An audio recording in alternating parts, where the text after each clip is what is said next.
우리가 주님을 만나게 되면 일어나는 일이 두 가지가 있습니다. 그것은 한 가지는 옛것을 버리는 것, 이제 회개라고 할 수 있고요. 또 다음 하나는 이제 새 것을 붙잡는 것, 순종. 말하자면 여러분 예수님 만나면 이전과 이후가 달라지게 돼요. before, after가 확실하게 구분이 됩니다. 예수님 만났는데 그분은 빛이시잖아요.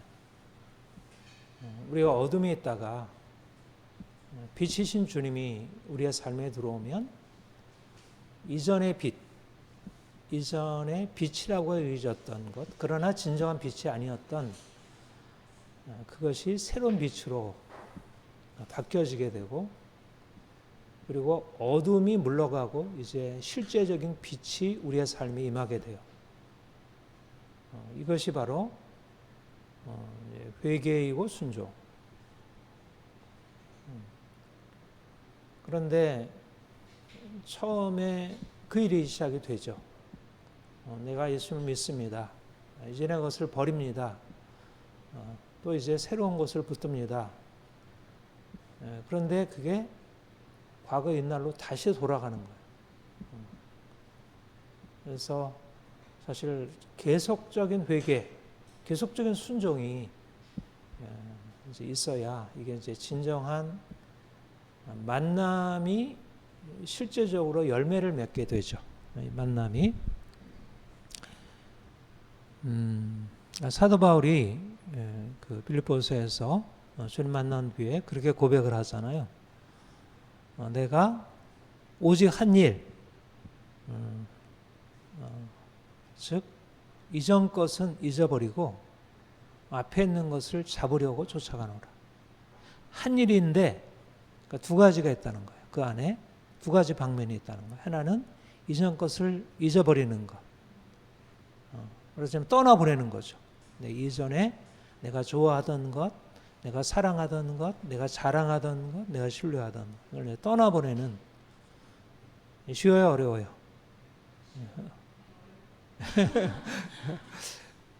어렵죠. 정말 어렵습니다.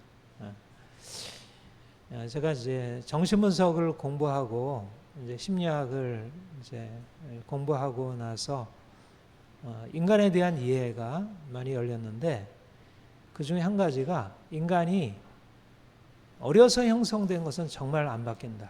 정신분석에서 그런 얘기를 해요. 무의식은 반복이다. 무의식은 계속 다시 돌아온다는 거예요. 그러니까 달라진 것 같은데 겉모양만 달라진 것이고 어려서 부모로부터 이제 받으면서 형성된 그 성격 구조가 평생 간다는 것입니다.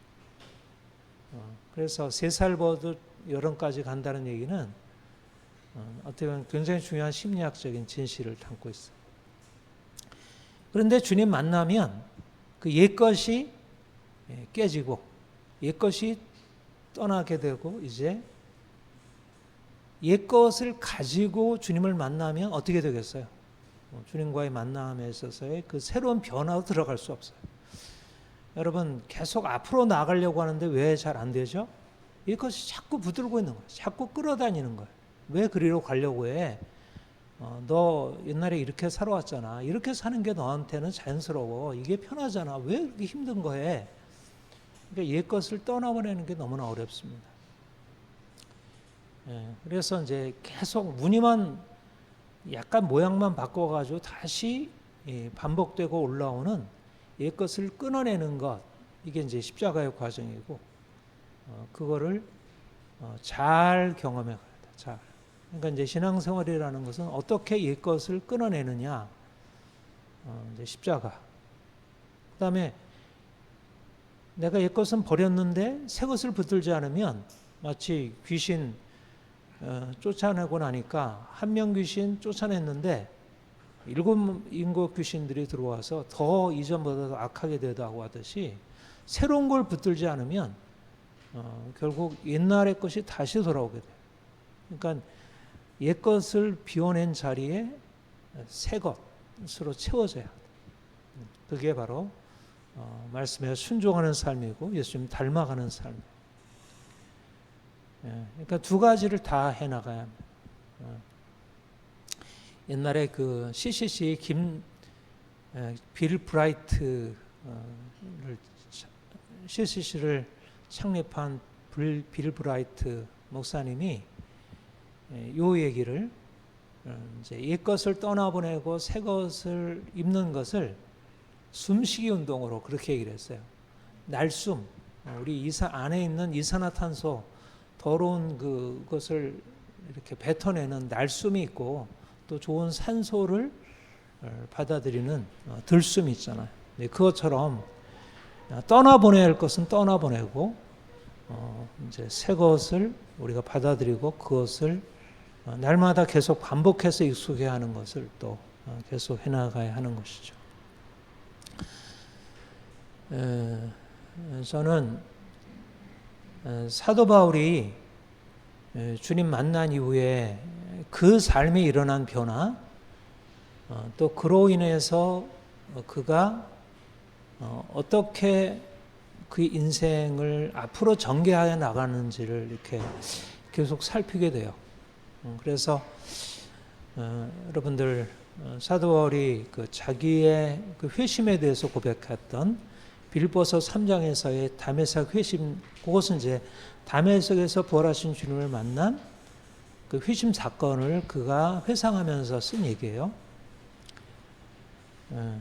근데 우리가 사도행전 9장에 보면 그리고 사도행전에 여러 번에 두 번 그 이제 실제적인 사건의 기록이 있고 또 두 번, 한 번은 아그리빠 왕 앞에서 고백을 했고 한 번은 이제 여러 이스라엘 백성들 앞에서 유대 백성들 앞에서 이제 고백한 그 회심 사건.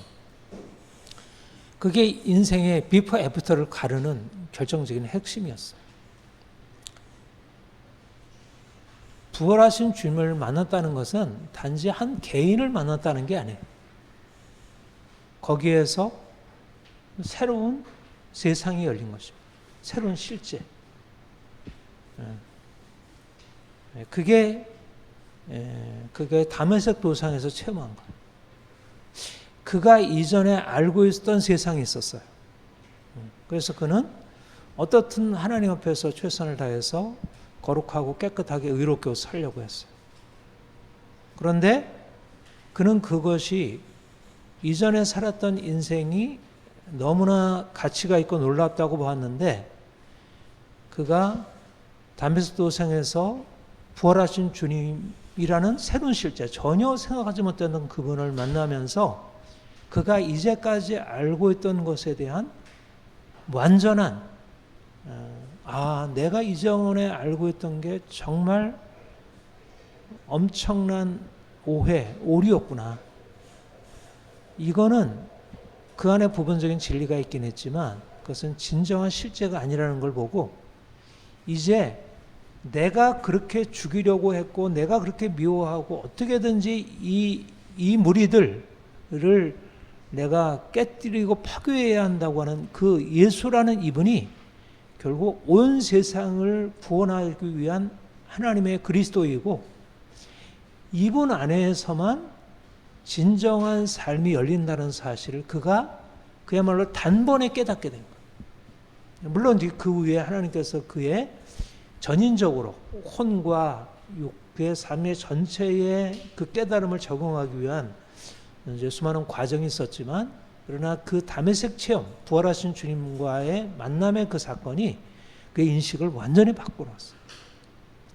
그리고 나서 그가 이전의 삶을 다시 돌아보게 된 거예요. 중요한 건 뭐냐면 부활하신 주님을 만나게 되면 내가 이제까지 살아왔던 인생을 다시 돌아보게 돼요. 말하자면 옛것이 새로운 빛으로 비춰지게 되는 것입니다.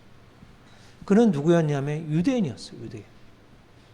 할례 8일 만에 할례를 받고 그는 이스라엘 백성 중에서 베냐민 지파라는 가장 이스라엘의 정체성을 붙들고 있는 그런 지파 출신이었고, 그리고 그는 어려서부터 철저하게 율법을 교육받고 어떻게든지 율법대로 살려고 한 사람이었어. 말하자면 사도 바울의 인생은 유대인들이라고 하는 것이 무엇인지를 보여주는 것이.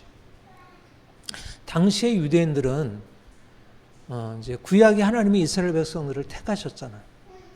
야곱의 12아들이 이스라엘이 되었고, 그 12지파, 이제 다윗 이후에 다윗 이후가 아니죠. 언제였죠? 하여튼 북이 이스라엘, 남 유다로 이렇게 이제 나눠지긴 했어도, 아무튼 하나님의 택한 백성. 그러니까 그들은 하나님의 택한 백성이라는 것을 몸의 표지로 가지고 있어요. 그게 할례였어요.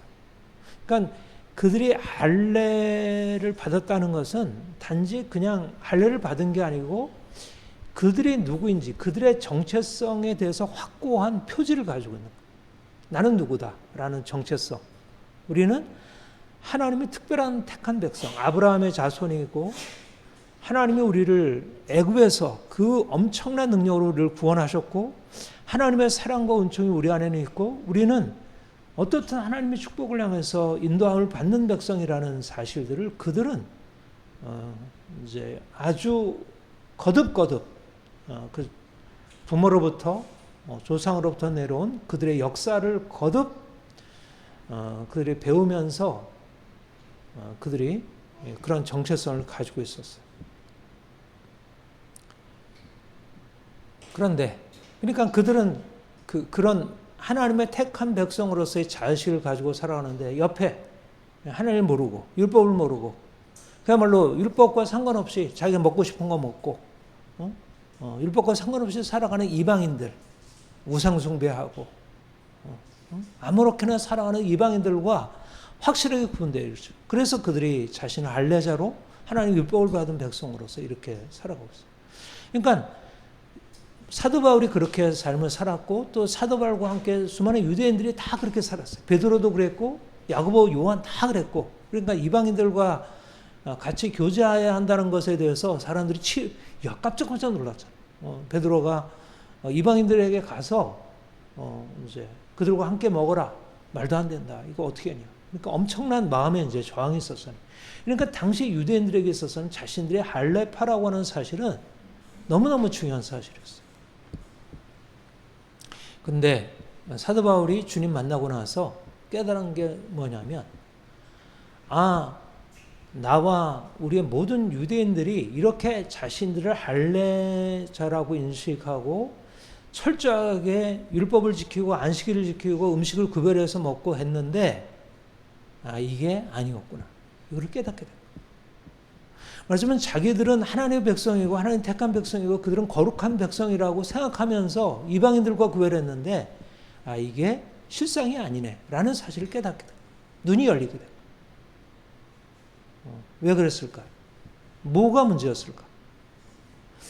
하나님이 보시는 것은 그들이 가지고 있는 할례, 그들이 철저하게 지키려고 했던 안식일, 그들이 깨끗한 음식을 구별해놓고 부정한 음식을 먹는 이방인들과 자기를 구별하려고 했던 그 외적인 행위들이 전혀 하나님의 관심사가 아니라는 사실을 알게 됩니다. 물론 하나님이 그것을 명하셨고 이스라엘 백성들이 그것을 지키면서 나름대로 유익을 받은 것이 사실이지만, 그러나 그것 자체가 그들을 이방인들보다 탁월한 민족으로 만드는 게 아니라는 사실을 깨닫는 거예요. 그러니까 본인의 삶과 또 자기와 함께 유대인 동료들이 모두 다 전체적으로 뭔가 잘못 착각하고 있다는 사실을 깨달은 거예요. 그리고 성경을 다시 보니까 성경에 하나님이 다시 보이기 시작합니다. 말하자면 하나님이 이스라엘 백성들에게 내가 너희를 택하여 세운 목적은 나와 같이 거룩한 백성이 되는 거다. 말하자면 이방인과 이스라엘, 이방인과 유대인을 구별하고 있는 가장 핵심은 그들이 할례를 받았다는 거, 그들이 안식일을 지킨다는 거, 그들이 정한 음식을 먹는다는 게 아니고 실질적으로 그들이 이방인과 다르게 그들의 마음이 깨끗하고 정결하고 그들이 하나님을 사랑하고 이웃 사랑하느냐는 거예요. 그런데 자기를 포함해서 유대인들을 보면 결코 그렇지 않았다는 거죠. 그들도 똑같이 이방인들과 별 차이 없이 겉으로는 뭐 안식일을 지키고 할례자라고 자랑하고 이방인들과 이렇게 교제하지 않지만 그러나 마음속 안에는 여전히 부정한 것으로 가득 차 있고 미움, 시기, 질투, 방탕함, 온갖 이방인들이 행하는 것들을 모양만 바꾸어서 내면은 갖고 이중적으로 살아가는 거죠. 이중적으로. 겉으로는 그럴듯한 외양을 가지고 있는데 내면은 바뀌지 않았다. 이게 우리 지난주에 여러분들에게 했던 표면적 유대인이었다. 진정한 유대인이라면, 진정한 이스라엘이라고 하면 하나님의 거룩하심을 닮아서 그들의 내면이 바뀌고 그들의 진정한 거룩한 삶을 살아가고 하나님 사랑에 따라서 이웃사랑하고 살아야 할 텐데 그들은 하나님을 사랑하는 마음이 없고 그들은 이웃을 향한 사랑이 없고 온갖 욕심과 탐욕과 미움과 시기 질투로 가득 차 있는 사실에 있어서 변함이 없었다는 것입니다. 그래서 율법을 자랑하는 내가 율법을 범함으로 하나님을 욕되게 하느냐? 율법을 자랑하지만 유대인들이 율법을 자랑하지만 그들이 하나님의 율법을 범하고 있다는 거예요. 안식일은 지키고 그들이 음식은 구별하지만 실질적으로는 율법이 교훈하는 바 하나님 사랑, 이웃 사랑을 하지 않고 있다는 거예요. 기록된 바 같이 하나님의 이름이 너희 때문에 이방인 중에서 모욕을 받는도다. 무슨 말입니까? 이스라엘 백성들 안에 유대인들에는 하나님의 이름이 있어요. 하나님의 택한 백성이라는 이름이 있어요. 그런데 그들이 자랑하는 하나님이 그들의 삶 안에 나타나지 않는다는 거예요. 하나님의 거룩하심이 그들 안에 나타나지 않는다는 거예요.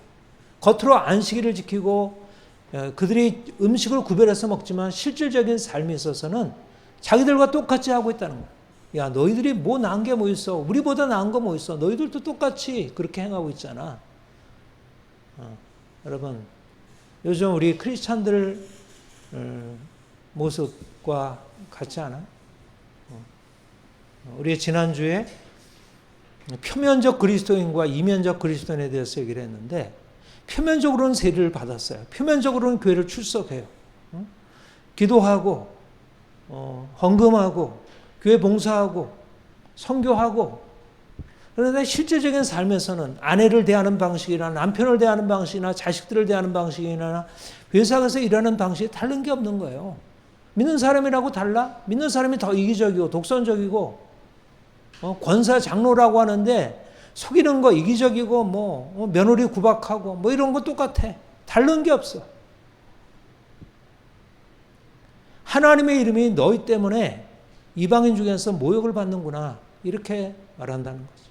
하나님이 보시는 것은 내가 하나님을 섬기는 외양을 가지고 있느냐, 교회에 빠짐없이 나가느냐, 11조 하느냐,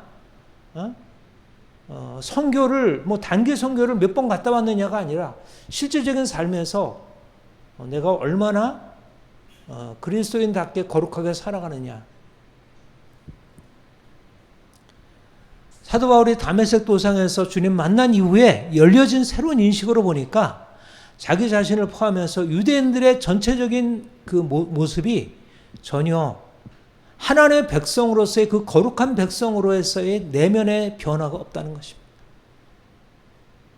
이것이 사도 바울이 열려진 눈으로 본 유대인들에 대한 인식이었어요.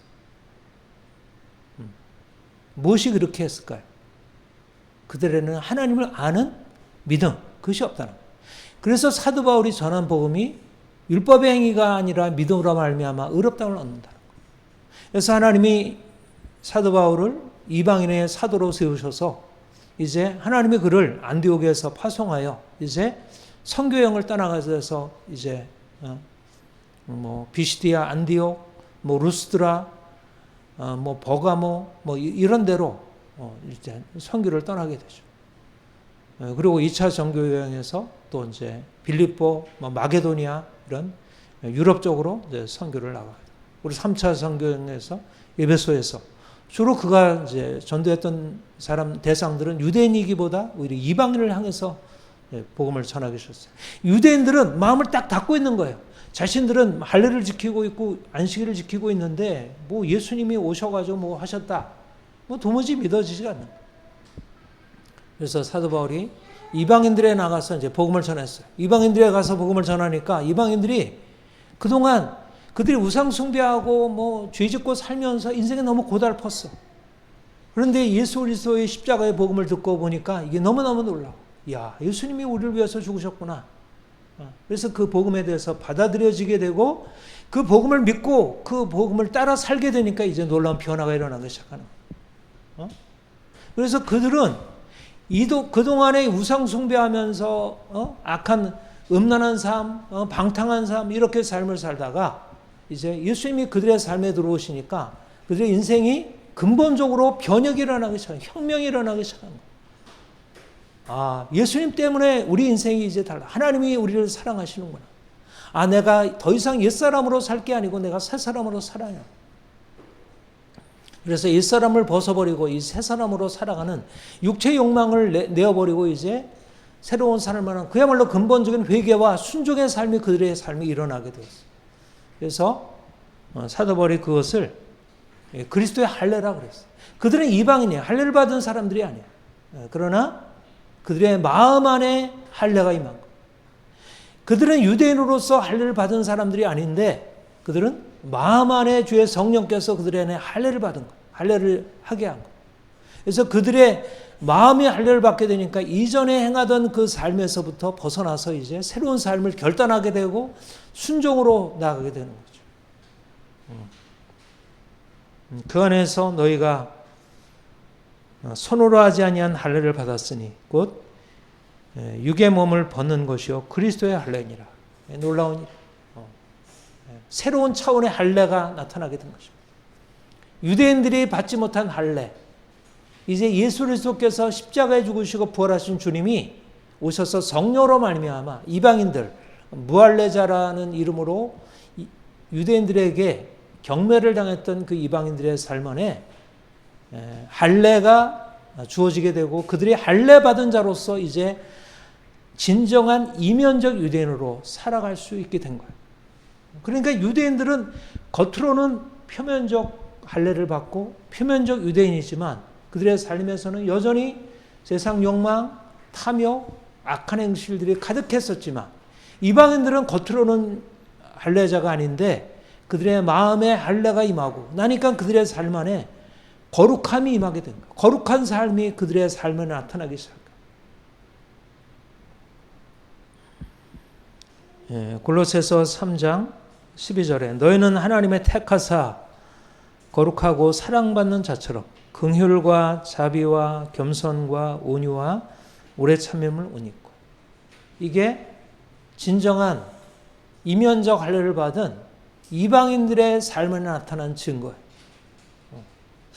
표면적 할례를 받은 유대인들의 삶은 여전히 죄악 가운데 살아가고 있고 그들의 내면 안에는 여전히 탐욕과 세상 자랑으로 가득 차 있었지만 그러나 이방인들이고 전혀 하나님의 말씀도 몰랐고 우상만 붙들고 살았고 자기 욕망대로 싸우고 그렇게 갈등하고 살던 이방인들이 예수님의 빛이 그들의 삶 안에 들어오고 그들의 할례를 받은 자가 되니까 그들의 삶에 이런 인격의 변화가 일어나게 돼요. 인격의 변화가. 행위의 변화가 아니라 존재의 변화가 일어나요. 존재. doing이 앞서서 being이 새로워진 거예요. 열매에 앞서서 그 나무가 새로워진 거예요. 긍휼과 자비와 겸손과 온유와 오래 참음이 새로운 삶이 그들의 나타나게 순종의 삶이 이전에 악한 행실을 벗어버리고 이제 순종의 삶으로 그들이 살아가게 된 것입니다. 얼마나 놀라운 일이에요. 이게 바로 사도 바울이 부활하신 주님 만난 뒤에 새로운 눈이 열리고 나서 유대인이 하나님의 율법을 가지고 있고 여러 가지 행위를 가지고 있다 하더라도 그들의 내면을 바꿀 수 없는데 이제 부활하신 주님이 인생 안에 들어오시면 변화가 일어났구나 생각하고 복음을 전했더니 실질적인 변화가 자기만 아니라 그 복음을 듣고 그 믿음으로 반응하는 이방인들의 삶 가운데 놀라운 변화가 실질적으로 나타나게 되었다는 거죠. 이게 기적이죠. 이게 기독교의 출발이에요. 여러분, 예루살렘만이 아니라 사마리아만이 아니라 땅끝까지 이르러 복음이 증거된 곳에 이런 기적적인 죽은 자가 살아나고 새로운 삶이 나타나는 기적이 일어나게 된 거예요. 그야말로 새로운 종류의 사람이 생겨나게 된 거예요. 이제까지 있었던 사람과 다른 종류의 사람, 아담과 다른 차원의 사람, 새로운 아담 예수 그리스도 안에서 접붙여진 새로운 존재, 그리스도인이라는 새로운 존재가 출현하게 된 것입니다.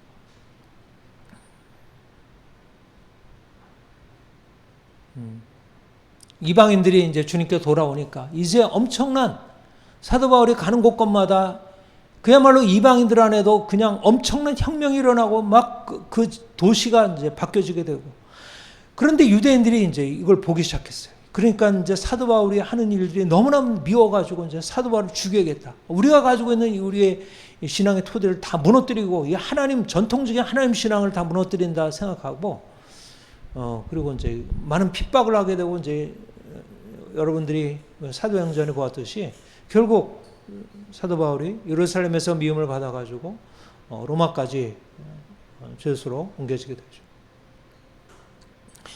그런데 그것과 함께 또 새롭게 일어난 일이 일어났어요. 그것은 유대인들 중에 예수를 믿는 사람들이 있었던 것입니다. 사도 바울과 같이, 야, 주님이 우리를 위해 주셨고 주님이 우리를 위해서 보셔. 저분을 믿어야, 저분이 그리스도이고 저분을 믿어야 우리가 삶이 오는구나. 말하자면 사도 바울과 같이 주님께 돌아온 유대 출신 그리스도인들이 있었던 거예요. 그래서 그들이 이방인들 중에도 그 디아스포라, 이제 유대인들이 있었으니까, 그래서 이방인 교회들 안에 그런 유대인들도 있었고, 또 이제 원래 정통 유대인들, 예루살렘 출신의 이제 유대인들이 그런 이방인들이 주님께 돌아왔다는 얘기를 듣고 가서 이제 그들에게 예수를 믿는다는 것의 의미가 무엇인지를 가르치기 시작했어요. 근데 그들에게는 어떤 생각이 있었냐면, 자신들이 유대인으로서 예수님 만나가지고 이제 구원받고 이제는 예수님이 우리 그리스도이시구나, 우리 조상들이 기다렸던 그리스도가 예수님이시구나 라는 사실을 믿었어요. 그 부분은 이제 그들도 받아들였어요. 근데 그들의 생각은 어떤 생각이 있었냐면, 우리가 예수를 믿는다 하더라도 예수님은 구약에 이어난 그 그리스도가 아니냐. 그러니까 예수를 믿는다 하더라도 구약의 율법, 할례를 지키고 그리고 안식일을 지키고 음식을 구별하는 이 모세 율법은 그대로 지켜 행해야지. 그런데 이방인들이 주님께 돌아왔는데 이방인들은 여전히 유대 율법과 상관없이 그냥 예수만 믿고 있는 거예요. 그러니까 뭔가 부족한 거예요. 그래서 이제 갈라디아 교회에 가가지고 이제 사람들을 이제 가르치기 시작한 거예요. 그래서 갈라디아 교회가 이제 사도 바울의 복음을 듣고 예수님을 만나고 나서 인생이 너무나 놀랍게 변화돼가지고 막 기뻐하며 하나님이 우리를 위해서 행하셨습니다, 이렇게 감사하고 있는 그들에게 가서, 너희들이 뭐 예수 믿는 거 좋다, 물론 열심히 믿어야 하고 예수님 안에서 변화되는 삶을 살아가야지. 그러나 그것은 충분하지 않아. 예수님은 유대인들, 이스라엘에 기다리던 그 메시아가 아니냐. 그러니까 이 메시아가 오면 이렇게 이제 구약의 율법도 다 지켜야지. 그러면서 그들에게 할례를 받아야 하고 안식일을 지켜야 한다. 말하자면 유대인들이 지키는 그런 삶에 대해서 그들에게 전하기 시작했어요.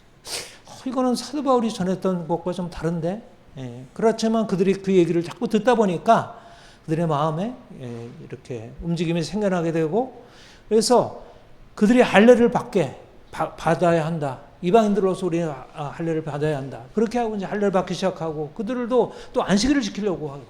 그러니까 예수님을 통해서 그들의 인생이 이제 내면의 할례를 받고 이제 은혜 안에서 기뻐하고 감사하고 살던 그들이 이제 유대인들이 와가지고 할례, 그 다음에 안식일, 이런 멍에를 지우니까 그것에 대해서 이제 눌리게 되고 점점 처음의 기쁨이 사라지게 되었어요. 이것을 사도 바울이 듣게 된 것입니다. 그래서 갈라디아서를 쓰게 된 거예요. 내가 들었는데 너희가 율법의 행위가 아니라 믿음으로 말미암아 의롭다함을 받았는데 거짓 교사들이 들어와서 너의 마음을 유혹하고 하나님께서 복음 안에 주신 자유를 빼앗아 가는구나. 너희가 왜 복음 안에서 주신 하나님이 주신 자유를 이미 얻었는데 왜 다시 그리로 돌아가는가 하면서 갈라디아에서 내가 너에게 전한 복음 외에 다른 복음을 전하면 저주를 받을지어다 하면서 굉장히 격앙된 서신을 쓴 것입니다. 이게 바로 갈라디아서에서 율법과 복음의 차이, 율법을 따르는 것과 복음을 따르는 것이 얼마나 다른지를 말하게 된 것이죠. 그래서 이 갈라디아서는 너무나 중요한 사실이에요. 요즘에 사실을 이제 신학계 안에 이 갈라디아서를 둘러싸고 이제 많은 논쟁이 있어요. 이제 율법이 우리 그리스도인들에게 무엇을 의미하느냐 하는 것에 있어서 요즘 제가 아침 묵상에서 이제 계속 율법과 복음의 관계에 대한 얘기를 하고 있는데요. 근데 이제 중요한 건 뭐냐면 이제 사도 바울이 다메섹 도상에서 주님 만난 이후에 그게 깨달은 거예요. 깨달은 게 뭐라고 했어요? 하나님이 보시는 것은 외적인 행위가 아니라 내면적인 변화라는 거예요. 그런데 유대 그리스도인들이 갈라디아 교회에 와서 다시 안식일을 지켜야 하고 할례를 받아야 한다고 하는 유대 그리스도인들이 가지고 있었던 결정적인 문제는 뭐였냐면 여전히 외적인 행위가 중요하다. 이것이 없이는 진정한 믿음일 수 없다. 말하자면 하나님을 섬겨야 되지만 그러나 이런 외적인 것들을 붙들지 않으면 진정한 삶으로 나갈 수 없다. 말하자면 이전의 것은 아무것도 아니라고 하는 것을 놓치고 여전히 이전의 것을 붙들고 했다는 거죠. 여러분, 유대인들이 할례를 받는 것 자체가 악한 것은 아니에요. 안식일을 지키는 것 자체가 유대인들로서는 악한 게 아니에요. 그런데 그것을 이방인에게 강요하는 동기는 뭐냐면 그들이 하나님을 섬기는 것과 그것을 외적으로 표현해 주는 그 행위들을 혼동했던 것입니다. 그래서 사도 바울이 오늘 본문에서 말씀하고 있는 대로 그리스도 안에서는 할례나 무할례나 효력이 없으되 사랑으로 역사하는 믿음뿐이라. 우리 5장 6절 같이 읽어볼까요? 시작. 그리스도 예수 안에서는 할례나 무할례나 효력이 없으되 사랑으로 역사하는 믿음뿐이라. 이 효력이 없으되 아무것도 아니로되 할례나 무할례는 이제 더 이상 중요하지 않다. 이거는 육체에 속한 것이고 이것이 더 이상 우리를 구속할 필요가 없다. 여러분, 이게 중요한 것입니다. 이걸 떠나보내야 되는, 옛 것을 떠나보내야 돼. 이전에 내가 붙들었던 그 육체 자랑을 내려놓아야 한다. 여러분, 예수를 믿을 때, 예수 믿고 구원의 경험을 해요. 야, 정말 주님 너무너무 놀라워. 그래서 이전의 것 내가 더 이상 쓸데없어. 내가 추구하던 세상 영광, 자랑, 내가 이제까지 사랑하던 것, 이것은 중요한 게 아니야. 예수님이 우리의 삶의 전부야. 그리고 주님 만나고 이제, 주님 말씀대로 순종해야지 막 나가요. 그런데 주변에서 뭐라 그러냐면 너 현실을 살아야 되잖아. 현실은 믿음이 전부가 아니야. 네가 말씀대로 살아야 하지만 중요한 것은 현실이잖아. 그걸 왜 외면해? 돈이 있어야 되잖아. 돈 없이 돼? 돈 없이 네가 예수 믿는다고 가난하고 살아봐. 그러면 사람들이 너를 어떻게 보겠어? 현실 속에서 돈 없이 살고 사람들에게 인정도 못 받고 구질구질하게 살게 되면 네 인생은 믿음이라는 게 나타날 수 없는 거예요. 믿음이라는 것은 이런 사람들이 인정할 수 있는 것으로 나타나야지. 하나님이야 너의 마음을 아시지. 그러나 사람들은 너를 보지 못하잖아. 왜 그렇게 그런 것을 다 버려? 그것도 인정해야지. 하나님도 잘 붙들어야 되지만 돈도 있어야 하고 사람들한테도 인정받아야 되고 인생을 좀 잘 살아야지. 그러면 맞아. 하나님이 전부시지만 우리 현실을 살아야지. 우리 자녀들에게 좀 더 그런 걸 갖춰줘야지. 이러면서 다시 붙들게 됩니다. 내려놓았던 것을 다시 붙들은 거예요. 중요한 것은 그것이 필요 없다는 얘기가 아닙니다. 할례가 필요 없다는 얘기가 아니에요. 안식일이 필요 없다는 얘기가 아닌데 할례가 너무 다시 중요한 것을 보겠다는 거예요. 안식일이 너무 다시 중요한 것을 보겠다는 거예요. 그거 아니면 진정한 그리스도인이 될 수 없다고 그렇게 생각해야 하는 거예요. 돈이 필요 없다는 것 아니고 사람들의 인정이 필요 없다는 것 아니고 현실적인 삶의 안정이 필요 없다는 것 아닌데 여전히 그것이 없으면 내가 하나님 믿어도 내가 내 삶에 어떤 변화가 있다 하더라도 그것이 없으면 현실을 살아갈 수 없어. 말하자면 이전의 가치관으로 다시 돌아가게 하는 것입니다. 육체가 중요하다는 사실을 붙들게 만드는 거예요. 그러면 하나님은 더 이상 우리의 삶의 중심이 될 수 없어요. 하나님의 삶이 내 삶의 중심이 되었다가 다시 세상 것이 내 삶에 들어와서 그러면 점점 예수 그리스도 안에서 내가 처음 믿었을 땐 기쁘고 감사하고 아무것도 없었는데 그래도 감사했는데 이제 돈도 생기고 뭔가 현실적인 안정도 생기는데 자꾸 염려가 생겨. 옆에 있는 사람 보니까 저 사람은 저렇게 현실 잘 나가는데 나는 예수 믿어도 이 별로 뭐 계속 월세 살아야 되고 계속 뭐 직장에서 뭐 이러저런 문제가 있고 이게 도대체 뭐야. 그러면서 점점 마음에 근심이 생기고 세상 욕망이 스멀스멀 다시 올라오기 시작하는 거예요. 오늘날 믿는 사람들이 모습이 뭐예요? 예수님 안 만나서 그런가요? 은혜가 없어서 그런가요? 다 은혜도 있고 삶의 변화도 있고 체험도 있죠. 그러나 이전의 것을 버리지 않는 거예요. 이전의 것을 계속 붙들고 있는 거예요. 하나님도 좋지만 세상도 인정해야 돼. 그야말로 듀얼 모드를 가지고 있는 듀얼 모드. 내가 세상을 살 때 내가 어떻게 세상을 그런 것 없이 살아가요? 누가 그런 거 없이 살라나요? 그런 거 있어야 되죠. 돈이 있어야 되죠. 그러나 그게 우리의 삶에 있어서 아무것도 아니오가 돼야지. 그게 내 삶의 중심이 되는 것을 깨뜨려야지. 계속해서 그것을 향해서 다시 돌아가려고 하는 이 자아를 깨뜨려야지. 이 자아를 허용하면서 어떻게 예수님을 믿고 따르겠어요? 어떻게 열매가 나타나겠어요? 내가 내 마음의 할례를 붙들고 내가 계속해서 순종의 삶으로 나아가다가 다시 돈을 붙들게 되면 돈과 함께 염려 들어오고 다시 세상 욕망 들어오고 세상 삶이 다시 내 인생에 들어오는 것입니다. 여러분, 떠나보내질 않으면 안 돼요. 떠나보내질 않으면 철저하게 죽음을 선택하지 않으면 앞으로 나가지 못해요. 저는 지금 한국교회가 이 시험에 걸려 있다고 생각해요. 우리가 돈이 없고 인생에 문제가 있을 때 6, 70년대까지만 해도 한 80년대까지만 해도 우리가 이렇게 모든 것이 다 잘 되고 이런 때가 아니었잖아요. 그동안은 여러 가지 우리 나라가 부족했고 여러 가지 현실 사회가 부족하고 문제가.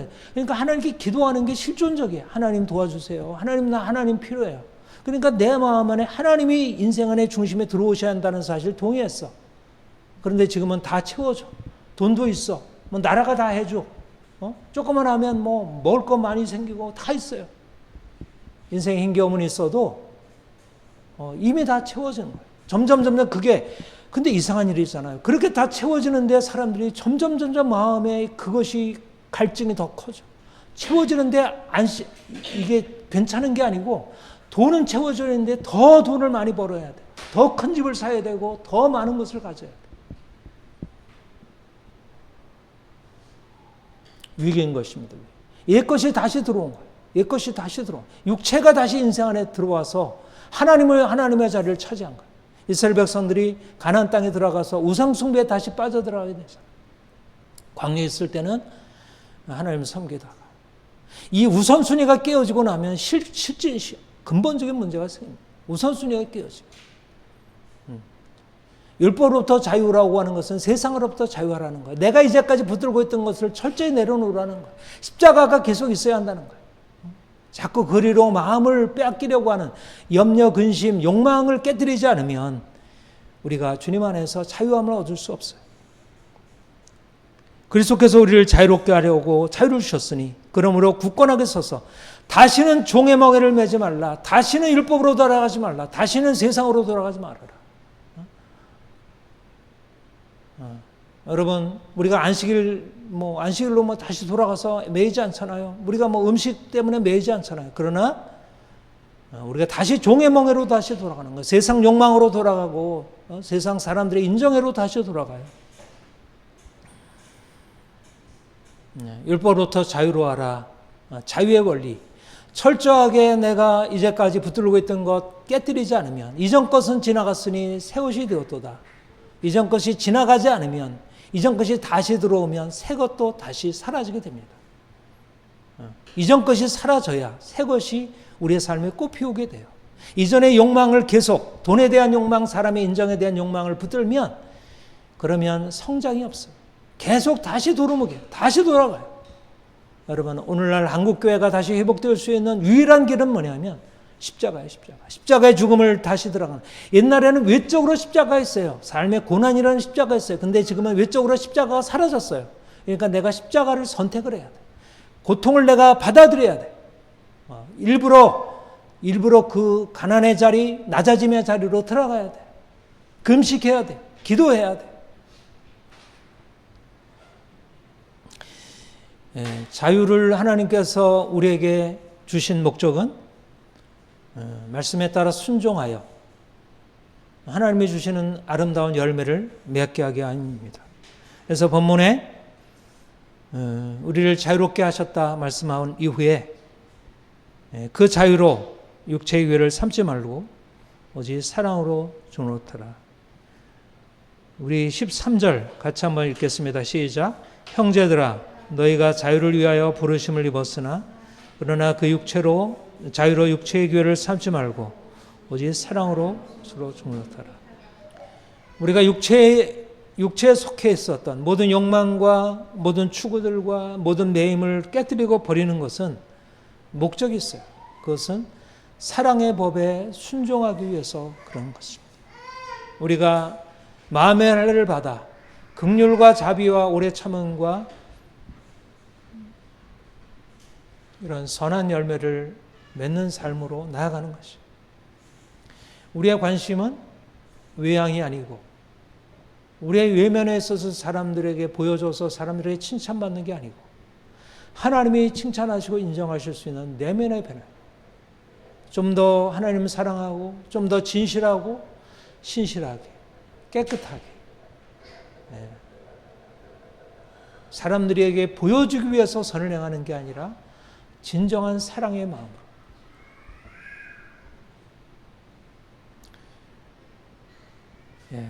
버리는 것과 다시 잡는 것, 이 두 가지를 다 함께 해야 돼. 버리는 것이 있어야 하고 다시 잡아야 돼. 이건 중요하지 않은 거야. 돈, 사람들의 인정, 나의 행복, 나의 편안함, 이건 중요한 게 아닌 거야. 이거는 적절하게만 받아들이고 보다 내가 열정을 다해서 추구할 것은 하나님 사랑하는 거야. 이웃 사랑하는 거야. 내가 사랑으로 사랑하는 거야. 이 목표가 분명하면 이 목표를 향해서 우리의 자신을 드리면 하나님께서 이 모든 것을 더하셔요. 우리가 내려놓은 것에 대해서 하나님이 책임주셔요. 이건 붙들지 않아도 하나님께서 이러저러한 방법으로 허락하셔요. 우리 예레미야 우리 본문 어떠세요? 하나님이 채워주시잖아요. 예레미야에게 채워주시고 에벤멜렉에게 채워주시고 고난 가운데 하나님이 그들을 건져주시잖아요. 또 바벨론에 포로되어 가서도 거기서 텃밭 일구고 장가가고 아이들 장가 보내고 다 하잖아요. 현실의 고난 가운데 있는데도 하나님이 그 가운데서 안전한 길을 열어주셔요. 그러나 말씀에 불순종하고 자기 욕망대로 행하고 자기 뜻대로 고집하면 결국은 파멸해요. 내가 육체를 붙들면 육체마저도 결국 고통 가운데 들어가요. 근데 내가 육체를 내려놓고 하나님 말씀대로 순종의 삶을 살면 그러면 하나님 주시는 복을 받아요. 사랑하는 여러분, 우리는 세상 사람과 다른 사람들입니다. 사람들은 육체의 욕망, 위양을 추구해서 사람들로부터 받는 인정, 그것을 원하고 살아가요. 그게 유대인들이나 이방인이나 다른 차이가 없어요. 유대인이나 이방인이나 그리스도인이나 비그리스도인이나 차이가 없어요. 정말 주님을 만나서 새로워지지 않으면 그리스도인이라고 해도 여전히 육체를 추구하는 것입니다. 위양을 추구하는 거예요. 단호하게 끊고 나와야 돼요. 유대인들도 위양을 추구했고 유대 그리스도인들도 위양을 추구했어요. 그러다가 결국 하나님께서 그들을 아니라 말씀하셨죠. 여러분, 우리가 그리스도인이라는 외양 그 자체가 우리 자신의 정체성을 보장해 주잖아요. 그리스도인답게 살아야 돼.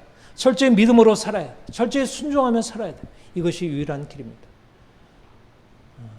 주님이 우리를 자유롭게 하셨고 주님이 우리를 이제 보다 더 높은 질서 안에 복종하고 순종하며 살게 하셨어요.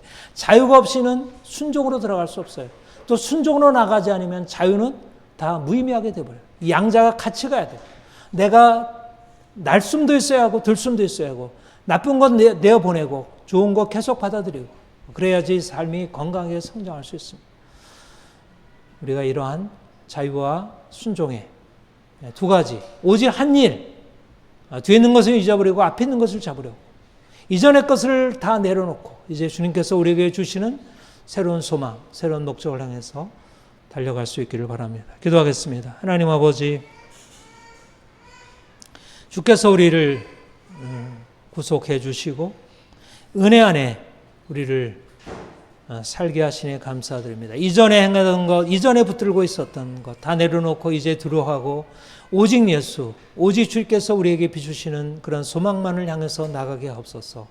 우리의 욕심, 우리의 자랑, 우리의 염려, 두려움 다 내려놓기를 원합니다. 주님께서 우리에게 말씀하시는 놀라운 비전, 말씀에 순종하는 길, 긍휼과 사랑과 자비와 오래 참음, 온유, 양선, 우리 믿음의 열매들을 맺으며 살아갈 수 있게 없소서.